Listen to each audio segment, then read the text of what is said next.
Bom dia, agradeço esse convite para falar aqui nesse auditório querido, onde eu fui cineclubista durante vários anos, entre 75 e 80, a mesma época que o João estava se referindo. Participei do DEFOBI, o laboratório da Poli, como fotógrafo, mas da fotografia fui indo rapidamente para o cinema e me tornei um teórico, um historiador do cinema. Já no meu mestrado lá na ECA fiz um trabalho que está saindo só agora em livro sobre a representação da cidade de São Paulo no cinema. E eu vou falar um pouquinho sobre um tópico dessa pesquisa, que é esse capítulo quase inaugural da presença fílmica da cidade de São Paulo na nossa cultura cinematográfica, né, que é o filme São Paulo, a Sinfonia da Metrópole, que na minha época não era projetado. Eu não me lembro de ter visto o filme nos anos 70 aqui na escola, mas depois acredito que seja, não é bastante conhecido de todos. Assim mesmo, eu gostaria de passar um trechinho para, eventualmente, pessoas que não tenham noção, principalmente os que vêm de fora. Então, a hora que puder passar aquele trechinho que eu indiquei, pode passar. De todo modo, o que eu quero falar é um pouco discutir o tipo de cidade, o tipo de representação que esse filme propõe e tentar dar conta um pouco do sucesso que o filme fez, mesmo diante de cronistas relativamente exigentes, como Guilherme de Almeida, na época, modernistas, que escreveram artigos extremamente elogiosos, dando pistas, né, desse entusiasmo que o filme causou.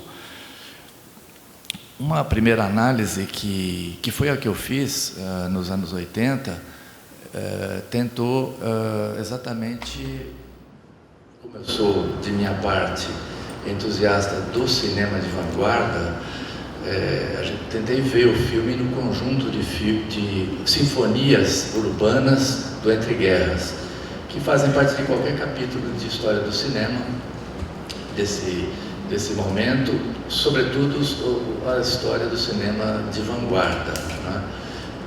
Nós temos não só o Berlim, Sinfonia da Metrópole, em 27, como em 29, O Homem da Câmera, que retrata várias metrópoles, várias cidades soviéticas. Temos o Somente as Horas, do pernambucano Alberto Cavalcanti, feito em Paris, faz parte também desse elenco de filmes de vanguarda, né? Ainda o filme do Jean Vigo, a propósito de Nice, de 1930. Enfim, há filmes norte-americanos, alemães, belgas, que compõem esse repertório de sinfonias urbanas, quase todos eles com forte empenho vanguardístico, ou pelo menos uma forte elaboração artística na composição da imagem urbana, a cidade e a pulsação da cidade, o modo como se montam as imagens da cidade, sendo o tema central, o motivo central do filme. O que me parece tentador, e foi o que eu fiz de início, foi tentar entender a relação singular que o nosso filme paulista teria no meio dessas produções. O Berlim Sinfonia da Metrópole passou aqui. Eu queria chamar a atenção para essa imagem que está passando, uma sequência, o Anhangabaú, o Líbero Badaró, filmada do Teatro Municipal, né? O Sampaio Moreira, o maior edifício de São Paulo ali, indo quase até o Viaduto do Chá, né? E os quatro cantos são nas cantoneiras os 4 cantos do mundo, Nova York, Berlim, Paris e Londres, né? Substituídos em fusão por mãos que operam telégrafos, nos pondo em contato com o mundo, né? Nos ombreando aos grandes centros do mundo. E esse cartão postal central, é o principal cartão postal dessa época, né? Em imagem panorâmica, vindo da região do viaduto Santa Efigênia até quase o viaduto do Chá. Portanto, essa panorâmica, uma forma de movimento, no meio dessa montagem, né? Que ecoa a expressão dos letreiros, os olhos de lince da imprensa, né? Que nos colocam em contato com o mundo, exprime esse espírito cosmopolita que tão bem o filme caracteriza e que faz parte dos traços identitários da própria metrópole que então surgia, né? Esse cosmopolitismo, então, é que eu vou tentar discutir um pouco, trazer um pouco a partir de um comentário analítico. Voltando ao Berlim, ele foi programado em São Paulo em 28, realizado em 27, em 28 foi exibido no Cinema Paramount, ali no começo da Brigadeiro, o mesmo lugar onde se projetou também o São Paulo Sinfonia, programado 2 anos depois, em 29. Né? Portanto, aliás, 2 anos depois de 27, né? Mas logo no ano seguinte do filme ter estado em cartaz, o Berlim ter estado em cartaz. Então, essa expectativa de tentar ver uma São Paulo comparada, cotejada com Berlim, obviamente que nos traz um primeiro fluxo de comparações que são muito desfavoráveis ao filme, né? Uma análise comparativa nos mostra muito bem o que o filme de São Paulo não é, mas dificilmente a gente dá conta do que ele é, né? É um pouco frustrante fazer isso no sentido de que foi historicamente, para a crítica e para a história do cinema, frustrante comparar o Berlim Sinfonia com as outras sinfonias. As análises comparativas feitas por muita gente, Krakauer inclusive, vitimizam bastante o Sinfonia do Rutmann, e eu acredito que de modo bastante injusto, né? Infelizmente há poucas análises até hoje do filme do Rutmann. De todo modo, é um filme de vanguarda que faz jus ao nome, na medida em que ele propõe em 27 filmar os eventos urbanos da cidade de Berlim de um modo extremamente radical. Para vocês terem uma ideia, o propósito seria captar simultaneamente uma equipe de 10 cinegrafistas ou mais.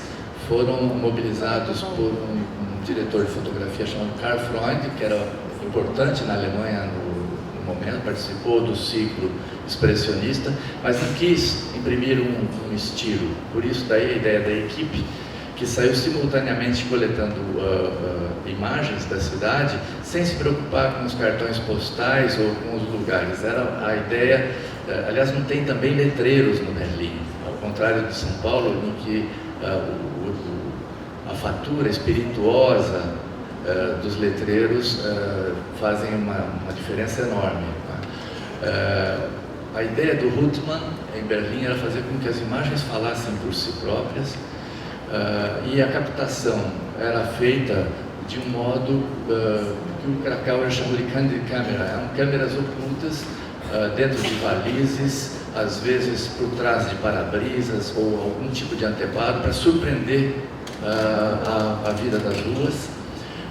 E essa captação bruta, crua, da cidade, e que mal havia tempo de compor a imagem, fazia parte dessa estética da nova objetividade, um movimento que surge logo após a Primeira Guerra, junto com o expressionismo, tentando dar conta desse choque violento da guerra, mas que muito cedo se diferencia do expressionismo no sentido de estar interessado no realismo, né?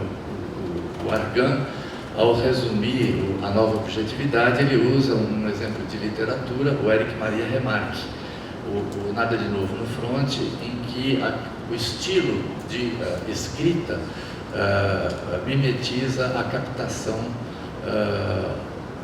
captação ágil de um repórter de guerra no fronte, né,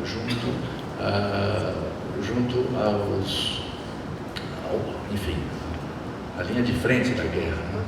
E essa notação rápida e cruenta da ação, né, essa sensibilidade fustigada pela violência, é que caracterizaria esse realismo voraz da nova objetividade nas artes plásticas também, né? Talvez o grande exemplo da nova objetividade no cinema seja exatamente esse filme, tentando fazer com que cada imagem, no caso do Berlim, muito mais do que no caso do São Paulo Sinfonia, né, tentava-se fazer com que a duração de cada plano e as qualidades plásticas de cada plano, os seus movimentos internos, fizessem o papel de algo semelhante a uma nota musical no interior de uma frase melódica, né? Desse modo, também o ritmo dos cortes e da montagem emprestariam forma a esses movimentos musicais, essas frases melódicas, constituindo então os crescendos e os grandes momentos dessa sinfonia, né? O que ele faz com isso é que essa imagem cruenta da Berlim exprime, no mesmo dinamismo que produz o progresso, produz todo um equipamento, uma modernidade de estímulos para a nossa sensibilidade, essa vertigem do progresso também produz o isolamento e o sacrifício do indivíduo. Um monte de gente que é mostrada em Berlim, o único close que se produz, o único personagem que surge em mais de uma imagem é uma suicida no meio da tarde, no meio do ritmo, do apogeu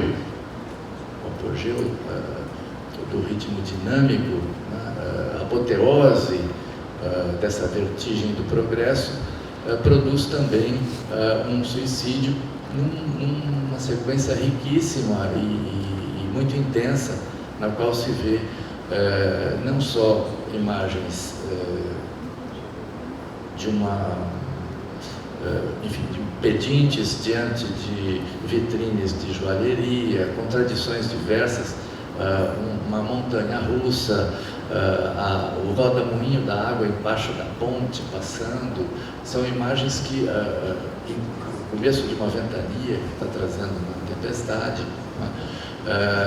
essa dinâmica que ao mesmo tempo produz o progresso, mas sacrifica o indivíduo, né? Tem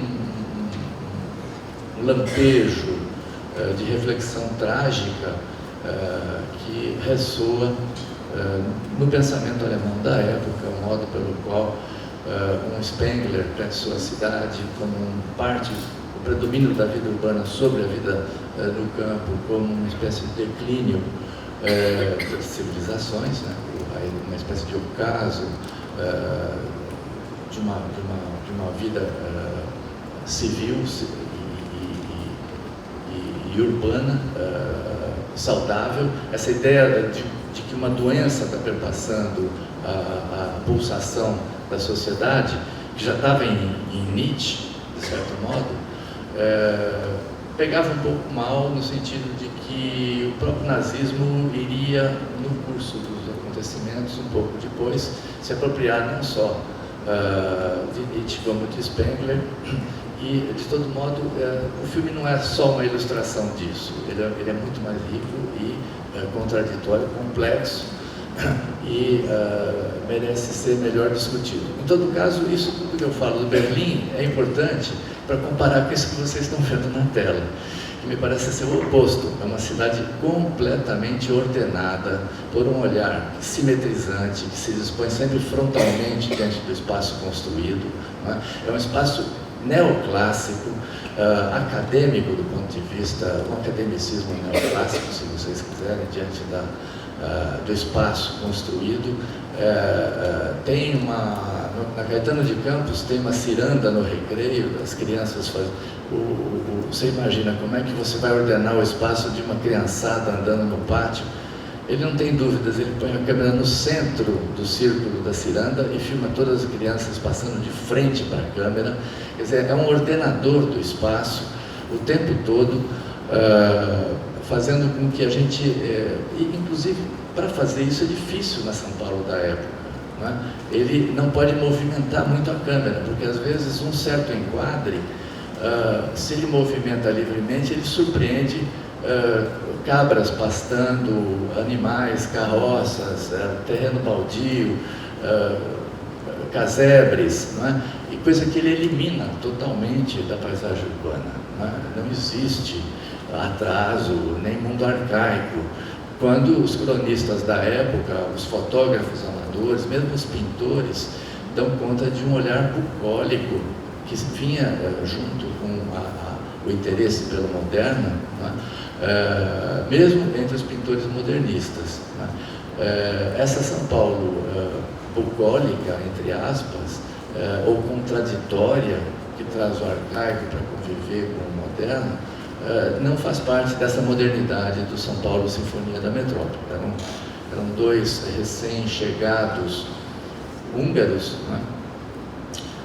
Kemeny e Lustig, estavam há 8 anos no Brasil fazendo cinejornais. Eles reapropriaram-se desse material filmado ao longo da década, remontaram com algumas imagens mais dinâmicas, tem até câmera na mão, mas filmada já em 29, próximo da montagem do filme, né? Para que não se tenha dúvida a respeito da ideologia do filme, essa representação do quadro do Museu de Ipiranga é bastante ilustrativa, na medida em que decupa toda a cena do grito do Ipiranga, e a figura marginal, que muitas vezes fez parte do carroceiro, né, do carro de boi, que muitas vezes faz parte da história da nossa charge política, é o povo que está alheio ao movimento do poder e de quem faz a história, né, está como um mero observador. E já teve até a figura do Lula conduzindo esse carro de boi, olhando, espreitando o movimento dos fazedores de história, né? O Chico Caruso, que fez essa charge, o Lula no lugar do carroceiro, alheio ao movimento. Aqui ele não tem dúvidas de colocar alguém que está compreendendo tudo e está sendo feito algo em nome dos brasileiros. Então, essa ideia assintosamente ideológica que conduz essa São Paulo ordenada, e ordenada para o trabalho, né? Não há o espaço de lazer, o espaço da natureza é bastante eclipsado dentro do filme, né? Ele configura uma espacialidade que está numa certa tradição que no cinema não fez escola. Quer dizer, uma das obras mais elaboradas da história do nosso cinema no período, sem dúvida nenhuma. Tem um empenho artístico fabuloso, né? Mesmo que dirigido nesse vetor de afirmação entusiástica do progresso, que é uma aspiração, que pelo menos se é ideológico, como diz o Adorno, é verdadeira. Toda ideologia é verdadeira, pelo menos num aspecto em que exprime uma aspiração à ideologia, necessariamente. E essa aspiração, ela é forte, e essa cidade ordenada, ela se vincula a uma espacialidade que era contemplada em diversas produções no início do século. Talvez a gente devesse recuar, não só vê-lo como uma antecipação da espacialidade do Art Deco, que muda a fisionomia da metrópole nos anos seguintes, né? Banespa, Saldanha Marinho, Pacaembu, o próprio viaduto do Chá no início dos anos 30. E essa ordenação que está presente na espacialidade do Art Deco, e nesse sentido seria uma prefiguração de algo que ainda não existia concretamente no espaço físico da cidade. Essa espacialidade estaria no filme, nessa ordenação que ele produz. Eu teria que talvez recuar, não sei quanto tempo eu tenho, acho que eu vou ter que abreviar, mas talvez notar que duas coisas sobre essa espacialidade, que é um pouco produção artística dos dois cineastas, nessa ritmação que eles fazem da cidade, talvez recuar ao que já havia de premonição do Art Deco no próprio Art Nouveau, né? O Art Nouveau retilíneo, que já faz parte da inauguração do Art Nouveau na FAO Velha, a FAO Velha, o primeiro prédio Art Nouveau. O Flávio Mota tem um texto sobre o Art Nouveau em São Paulo, em que ele também repara não só essa tendência a uma geometrização, a uma ordenação, as formas orgânicas no Art Nouveau são deixadas um pouco de lado em uma série de obras importantes, como ele também nota que no mobiliário produzido no Liceu de Artes e Ofícios, que trouxe professores belgas, etc., do Art Nouveau, populariza, dilui e difunde um Art Nouveau bastante geometrizante, retilíneo, etc., que estaria no veio de uma tendência ordenadora, da qual já faz parte, talvez, um certo espírito que perpassa a cultura literária no parnasianismo. A nossa Belle Époque é marcada por isso. O Antônio Cândido, quando fala das relações da produção literária ao longo de séculos em São Paulo, os diversos ciclos, ele repara o quanto o parnasianismo é diferente nesse sentido de enraizar-se mais profundamente na cultura urbana de São Paulo, produzindo ecos ao longo de várias décadas e sendo ainda bastante observável, não tanto na métrica formal, mas no espírito parnasiano, na produção popular de poesia, né? Isso ele escreve nos anos 50. Né? Então, esse espírito parnasiano, que seria em termos de visualidade, talvez seja um conceito que tivesse que ser construído, uma visualidade parnasiana, já que eu quero só para terminar mostrar uma comparação de fotogramas, para dar uma ideia. Tira o filme e mostra um pouco, para mostrar um pouco o capricho com que é filmada a cidade. Eu tentei mostrar o quanto existe uma espécie de procedimento reiterativo, como se fossem, na lógica parnasiana,